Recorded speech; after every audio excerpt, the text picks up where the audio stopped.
जिले की जनपद पंचायत मानपुर में अध्यक्ष के खिलाफ जनपद सदस्यों ने मोर्चा खोल दिया है। क्षेत्र के विकास और कार्यों में अनदेखी और भेदभाव से नाराज जनपद के सदस्यों ने तिलक तहत पहुंचकर कलेक्टर को ज्ञापन सौंपा था और अध्यक्ष को बर्खास्त करके मान कार्रवाई न होने की दशा में कुछ आंदोलन के द्वारा चेतावनी भी दी गई थी। सदस्यों का आरोप है कि मानपुर जनपद पंचायत की वर्तमान अध्यक्ष ममता कार्यों को रुचि नहीं ले रही है। इनके साथ ही असंतुष्ट जनपद सदस्यों का आरोप है कि जनपद की अध्यक्ष कार्यों को सीमित रखते हुए अन्य क्षेत्रों में भी विकास और निर्माण के कार्यों कई बार मांग के बावजूद पूरा नहीं कराया जा रहा है। वहीं इस मामले में कलेक्टर को नियमानुसार कार्रवाई की बात रही और यह कलेक्टर ने सभी सदस्यों को कलेक्टर कार्यालय बुलाकर बयान देने के लिए कहा, लेकिन बात नहीं बनी। सदस्यों ने आरोप लगाते हुए कहा कि कलेक्टर ने कलेक्टर बाहर कर दिया, अपने कार्यालय से बाहर कर दिया। मामले पर आरोप लगाते हुए वकील ने कहा दावे पर उनकी बात रखने पहुंचे उनकी भी बात कलेक्टर ने नहीं की, जिससे अपमानित होना पड़ा है।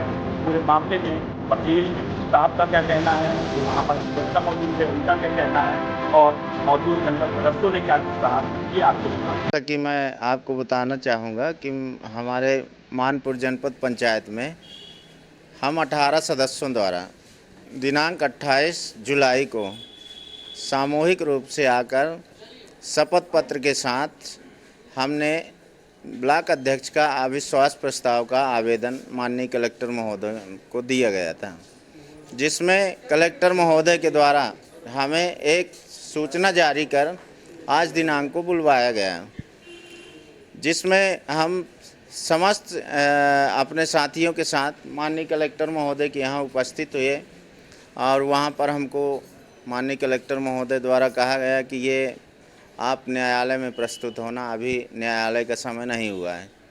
हम सभी साथी न्यायालय का इंतज़ार करते रहे और इसके बाद जब न्यायालय में माननीय कलेक्टर महोदय आए तो हम वहाँ सभी सदस्य उपस्थित हुए। वहाँ पर हमारे पक्षकार वकील भी मौजूद थे। वहाँ पर हमने जो है माननीय कलेक्टर महोदय से पूछा कि हमें किस लिए बुलाया गया है, तो उन्होंने कहा कि आप लोग जो है अपना अपना कथन एक एक करके दें। हमने जनप्रतिनिधि होने के नाते अपनी गरिमा और अपना कथन जो है सार्वजनिक जाहिर करने की इच्छा नहीं जाहिर की। हमने वहाँ पर माननीय कलेक्टर महोदय को अपने अधिवक्ता के साथ एक सूचना पत्र जो है उसके विरोध में कि हमारा शपथ पहले से जमा है और कथन की बात है तो कथन हम सार्वजनिक नहीं, कहीं भी आप एकांत में बैठकर ले लीजिए। लेकिन उनके द्वारा हमारे अधिवक्ता को कहा गया कि आप यहाँ से जाइए और न्यायालयीन कार्रवाई करिए, हमारे ऊपर रिट दायर कर दीजिए। हम वहाँ से सभी अपने जनपद सदस्य साथी निराश होकर आ गए और यहाँ पर कलेक्ट्रेट कार्यालय में बीजेपी समर्थित जिला अध्यक्ष और वहीं कलेक्टर कार्यालय के अंदर जो है न्यायालय में जनपद अध्यक्ष और भाजपा के कई मंडल अध्यक्ष उपस्थित थे। वहाँ पर जो है हमारे साथियों को, हमारे साथ आए हुए और साथियों को जो हमारे शपथ पत्र में दस्तखत किए हैं और उनको जो है अपने शपथ पत्र में भी दस्तखत कराए हैं और उनसे कूट रचना करवा रहे हैं। हम सभी जनपद सदस्य साथी काफ़ी निराश हैं। हम अविश्वास प्रस्ताव के लिए पीछे थे। हम पहले हमारे साथ जो है मानपुर के ही कुछ भाजपा समर्पित नेताओं ने उकसाया और दस्तखत कर हमें आगे भेजा और हम उसी के संदर्भ में हम जो है अविश्वास प्रस्ताव पेश किए थे, जिसमें हमको आज माननीय कलेक्टर न्यायालय के द्वारा कोई हमको निर्णय नहीं मिला। हम काफ़ी निराश हैं। हम अपनी व्यथा को लेके माननीय कोर्ट में उपस्थित होंगे। मैं सबसे पहले अपना परिचय देना चाहूँगी। मैं रोशनी सिंह जनपद सदस्य वार्ड क्रमांक 11 की निर्वाचित जनपद सदस्य हूँ और आज मैं नहीं, मेरी हम लोग के साथ आए हुए पूरे जनप्रतिनिधि दुखी हैं। और कहीं ना कहीं जो हम लोग चुनकर आए हैं, 4,000 5,000 पब्लिक की आवाज़ है हम लोग, ये किसी से छिपा नहीं है, सब लोग जानते हैं। और जिस तरीके से कलेक्टर साहब ने आज हम लोगों से मतलब बर्बरता करी, मतलब ये जो उनका बिहेवियर था हमें बिल्कुल भी अच्छा नहीं लगा। जब हमको 11 बजे हम लोग यहाँ पर उपस्थित हो गए थे। 11 बजे उपस्थित होने के उपरांत हम अपने वकील के साथ कलेक्टर साहब के चैम्बर में जाते हैं और कलेक्टर साहब जी सीधा कहते हैं कि आप लोग यहाँ पर क्या करने आए हैं, क्यों आए हैं, मैं 1 to 1 सब लोगों से डिस्कशन करूँगा। तो हमने कहा कि सर, एक्ट में और पंचायत राज अधिनियम में तो कहीं पर ऐसा है ही नहीं कि आप 1 to 1 किसी से चर्चा करें। तो उनने कहा कि न्यायालय में पेश होना। हमें ऐसा लगा कि जैसे हम कोई मुजरिम है, कोई हम ऐसे किसी की मर्डर करके आए हैं या कोई ऐसा काम करके आए हैं जो हमें कलेक्टर साहब न्यायालय में जाने की बात कह रहे हैं। फिर भी हम तब तक इंतजार किए, 4 बजे तक इंतजार कर रहे थे। जब माननीय कलेक्टर महोदय जी जब न्यायालय में बैठे तो हम न्यायालय में जब गए तो कुछ लोगों को हमारे बीजेपी कार्यालय में बुलाया गया और बीजेपी जिला अध्यक्ष जी और जनपद अध्यक्ष जी अपने सामने खड़े होकर उनका वो स्टेटमेंट दिलवाते हैं। ये कहाँ की राजनीति है, क्या है ये चीज़ें? जब आप विपक्ष का किसी का सुनोगे नहीं, किसी का जानोगे नहीं, तो कैसे हमें पता चलेगा कि भाई सच्चाई क्या है? कलेक्टर के सर पे आप चढ़ के और उनको दबाव में काम करवा रहे हो, ये बिल्कुल भी अच्छी बात नहीं है। कहीं ना कहीं हम भी जनप्रतिनिधि हैं। जब न्यायालय में कलेक्टर साहब बैठे थे, उस दरमियान मैंने उनसे बात करी कि साहब, हमको इसमें अगर आप कुछ नहीं कर सकते तो हमें इसकी एक पावती दे दीजिए, रिसीविंग दे दीजिए। तो उन्होंने साफ मना कर दिया कि हम नहीं देंगे, आप हट जाओ यहाँ से। तो भाई क्यों हट जाए हम यहाँ से, ये बताइए? हम जनप्रतिनिधि हैं, अपनी आवाज़ कलेक्टर से नहीं तो फिर किससे रखेंगे, किस पे उम्मीद करें, बताइए? अब हमारे पास मेन लास्ट ऑप्शन बचा है न्यायालय। हम न्यायालय का दरवाज़ा खटखटाएंगे और हम लोग काफ़ी दुखी हैं। और भाजपा समर्थित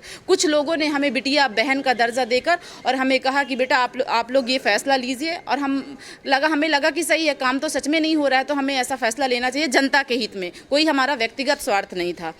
लेकिन वो लोग आज पीछे से हमारे साथ जिस तरीके से षड्यंत्र, प्रारूप 3 में सबसे पहले दस्तखत उन्हीं का हुआ है, हमने किसी का दस्तखत नहीं किया, जो आज हमारे ऊपर ये लोग आरोप लगा रहे हैं। तो कहीं ना कहीं इनकी सोची समझी साजिश है। इन लोग को मुझे लगता है कि कहीं ना कहीं पार्टी से बाहर थे, दूर थे, तो अपनी खुद की व्यक्तिगत छवि बनाने के चक्कर में हम लोग को आगे करके इस तरह की रणनीति रची गई। और मैं एक आदिवासी महिला जनप्रतिनिधि और मैं चाहूँगी माननीय न्यायालय महोदय से कि भाई आप न्यायालय के अंदर की वीडियो फुटेज जो है वो न्यायालय अपने पास मंगवाए और देखे कि जिस तरीके से कलेक्टर साहब बात कर रहे थे और उसी दरमियान भाजपा जिला अध्यक्ष जी और कितने मंडल अध्यक्ष, भाजपा की जनपद अध्यक्ष वहाँ पर खड़ी होकर के अपना वो बयान प्रस्तुत करवा रही थी। क्या ये उचित है? मैं आप लोगों से भी जानना चाहती हूँ, मैं सभी जनता को ये मैसेज देना चाहती हूँ कि ये बीजेपी सरकार कभी किसी की न्याय नहीं करेगी। ये कलेक्ट्रेट है, हमें लगता है यहाँ पे न्याय होता है, लेकिन न्याय नहीं होता। और मैं कहना चाहूँगी ये कलेक्टर नहीं, कलेक्टर भाई क्या होता है कलेक्टर? ये कलेक्टर साहब को खुद समझ में नहीं आ रहा है। बीजेपी के दबाव में आके काम करी। संजीव श्रीवास्तव ने तो हमारा चुनाव डिस्टर्ब किया था। इन्होंने तो प्रत्यक्ष जनता के सामने और न्यायालय में बैठकर जो अनहोनी इन्होंने किया है वो हम कतई बर्दाश्त नहीं करेंगे, ना ही हमारे क्षेत्र की जनता करेगी। हम जनप्रतिनिधि चुनकर आए हैं, कोई ऐसे वो नहीं है कि उठकर चले आए हैं। जब आप हमारी आवाज़ नहीं सुन रहे हो तो आम पब्लिक की आवाज़ क्या सुनोगे और हम क्या ही उम्मीद करेंगे आपसे?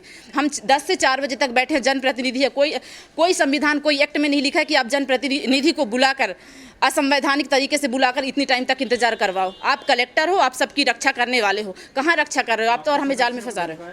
बिल्कुल धमकाया गया है। मेरे कुछ समर्थित जनपद सदस्य हैं, चूँकि वो सामने नहीं आना चाहती हैं, कहीं ना कहीं उनको लगता है महिला हैं और मैं भाई मेरे कुछ काम धाम हैं जो होते रहते हैं छोटे मोटे, तो वो काम नहीं होंगे। पहली बार हैं, चुनकर आई हैं। उनको कहा गया कि अगर ये हुआ, हमारे पास 2 जनपद सदस्य हो या 4 हो, जीतेंगे हम ही। कलेक्ट्रेट हमारा, न्यायालय हमारा, कलेक्टर हमारा, सरकार हमारी, SDM हमारा, सब कुछ हमारा है, तो सुनी हमारी ही जाएगी, चाहे हमारे 2 जनपद सदस्य हो। तो उनके नाम से वो परिचित नहीं है, मैंने देखा भी नहीं है। वो उनके द्वारा मुझे बताया गया कि दीदी ऐसी बात है। तो मैंने कहा कि ये बताइए, हमारे पास न्यायालय है, कलेक्टर साहब है और वो सच में न्याय करेंगे।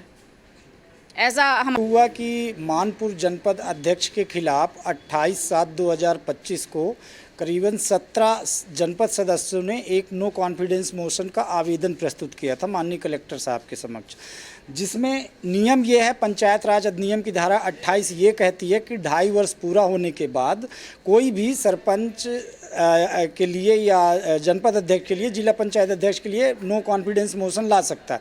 उसमें जनपद अध्यक्ष का नो कॉन्फिडेंस मोशन के लिए कलेक्टर को आवेदन दिया जाता है, स्वराज अधिनियम में क्लियर लिखा हुआ है। इन्होंने आवेदन दिया, 17 लोग थे आवेदन देने दिनांक को, और उसका नियम है कि कलेक्टर साहब पीठासीन अधिकारी नियुक्त करते, डिप्टी कलेक्टर रैंक से कम का अधिकारी नहीं होना चाहिए जो पीठासीन होना चाहिए, और वो सदन में, जनपद सदन में ही वो विश्वास प्रस्ताव पे चर्चा होती। लेकिन कलेक्टर साहब के द्वारा मैनिपुलेट किया गया, सबको व्यक्तिगत नोटिस जारी किया गया, जो कि कलेक्टर साहब का प्रोविजन में कहीं नहीं है राइट कि कलेक्टर किसी का स्टेटमेंट रिकॉर्ड करेगा नो कॉन्फिडेंस मोशन में, कहीं भी नहीं है। उसके बावजूद भी ज़बरदस्ती नोटिस दी गई। जब मेरे पक्षकारों द्वारा मुझे यहाँ बुलाया गया तो मैंने उस पर आपत्ति प्रस्तुत किया, बनाया एक लिखित आवेदन, और जिसमें सभी 17 लोगों के दस्तखत करवाए, और उसके बाद मैं माननीय कलेक्टर महोदय के चैम्बर में गया अपना परिचय दे करके। तो कलेक्टर साहब ने ये कहा कि ये चैम्बर में ये सुनवाई नहीं होगी, ये न्यायालयीन प्रकरण है, न्यायालय में सुनवाई होगी। मैं कहा सर ये न्यायालयीन प्रकरण कैसे हो गया, ये तो अविश्वास प्रस्ताव का आवेदन दिया गया था। लेकिन कहा नहीं, हम न्यायालय में सुनेंगे। हम 4 बजे तक सभी लोग वेट करते रहे यहाँ पे। 4 बजे क्या होता है कि यहाँ पे एक जनपद सदस्य का जो विपक्ष है, जो जिनके खिलाफ अविश्वास प्रस्ताव लाया गया है, वो स्वयं उपस्थित होती हैं, अपने साथ लेकर के आती हैं और अपने सामने खड़े होकर बयान रिकॉर्ड कराती हैं। और जब मैं कलेक्टर साहब से मिलने के लिए, इस पे ऑब्जेक्शन करने के लिए जाता हूँ तो 20 मिनट तक मुझे बैठाया जाता है बाहर, क्योंकि वहाँ भाजपा के जिला अध्यक्ष और बहुत सारे मंडल अध्यक्ष बैठे हुए थे। फिर 20 मिनट बाद जब मैं जाता हूँ कलेक्टर साहब से बोलता हूँ कि ऐसा हो रहा, तब आते हैं तो बोलते हैं हम बाहर कर देंगे। मैं जब अपना वकालतनामा प्रस्तुत किया और कहा कि मैं इनका पक्ष रखने के लिए खड़ा हुआ हूं, तो उन्होंने कहा कि आपको इस न्यायालय में पक्ष रखने का कोई अधिकार नहीं है, न इस केस में कोई वकील नियुक्त किया जा सकता है।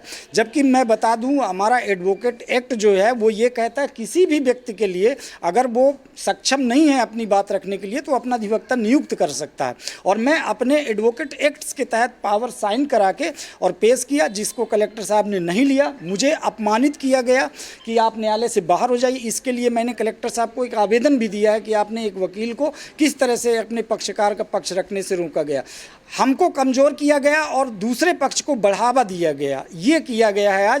आज मुझे बहुत शर्मिंदगी महसूस हो रही है। एक अधिवक्ता के प्रोफेशन में एक कलेक्टर के द्वारा इस तरह किसी अधिवक्ता का अपमान करना कतई बर्दाश्त से बाहर है, और इसके लिए मैंने आवेदन भी दिया है और आगे भी जो कार्रवाई होगी हम करेंगे। और इनके पक्ष के लिए हम जल्द से जल्द हाई कोर्ट में रिट दायर करेंगे, क्योंकि कहीं नियम नहीं है। कलेक्टर साहब कहीं भी किसी का स्टेटमेंट रिकॉर्ड कर ही नहीं सकते, कोई प्रोविज़न नहीं है इसका। बिल्कुल, मैं बार काउंसिल को और चीफ सेक्रेटरी को, स्टेट को मैं कल लेटर लिखूंगा, और और मैं अभी आरटीआई के थ्रू यहाँ से वीडियो रिकॉर्डिंग भी मांगूंगा कि किस तरह से एक अधिवक्ता के साथ दुर्व्यवहार किया गया। और एक चीज़, बड़ी बात मैं बता दूं, जब मैं यहाँ से निकल रहा था तो भाजपा के कुछ नेता खड़े थे, मैं देख नहीं पाया कि किसने बोला। एक ने पीछे से मेरे को बोला कि हम बम गिरा देंगे अगर हमारी बात नहीं सुनी जाएगी तो। ये स्टेटमेंट इस कलेक्ट्रेट में एक वकील के लिए एक भाजपा का नेता यूज किया है, बहुत शर्मिंदगी की बात है। इस कार्यक्रम के प्रायोजक है फन वर्ल्ड डिज्नीलैंड मेला मीना बाजार 2025। स्थान बाणगंगा मैदान शहडोल। समय दोपहर 3 बजे से रात्रि 10 बजे तक। आपके शहर शहडोल में अब तक का सबसे बड़ा मेला, तो आए और आनंद उठाएं।